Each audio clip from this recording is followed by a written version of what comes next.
This is Ian Thompson and Sean Nichols from VNUnet.com. We're here at CES, the world's largest electronics show, and we're looking at some of the technologies at a preview that are going to be available throughout the show and over the coming years. So, let's go and have a look around. All right, let's take a look. See you. I'm here with Mike Kellett, who's the CEO of GSM-1. Now, Mike, you've got a very different view of how communications is going to go forward in the next 5 years. Can you just explain your position on this?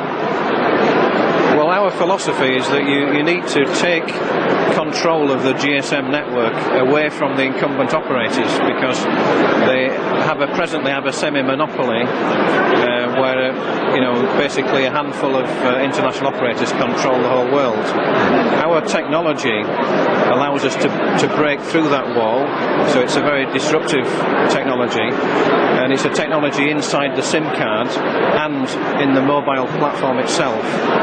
And through this technology we can have total control from one location, so from one nucleus you can have control of every subscriber throughout the world.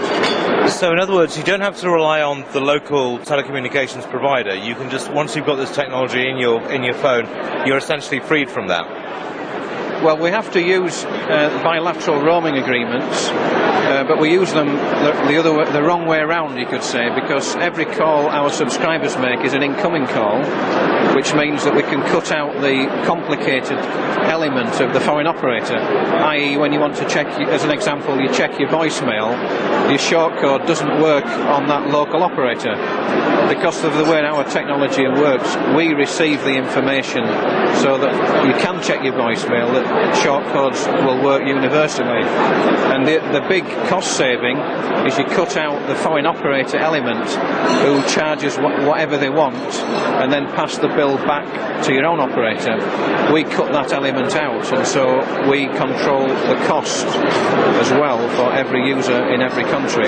See, call me Mr. Cynical, but I can see some operators getting really quite annoyed at this technology. How are you going to make sure you're not being hamstrung by them?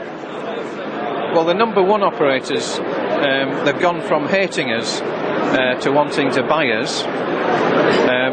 But we've worked very hard to get into the market, so we're certainly going to build our own subscriber base before we will sell out. Number two and number three operator and below are very much our friends, because they are basically squeezed out of the lucrative markets by the number one operators.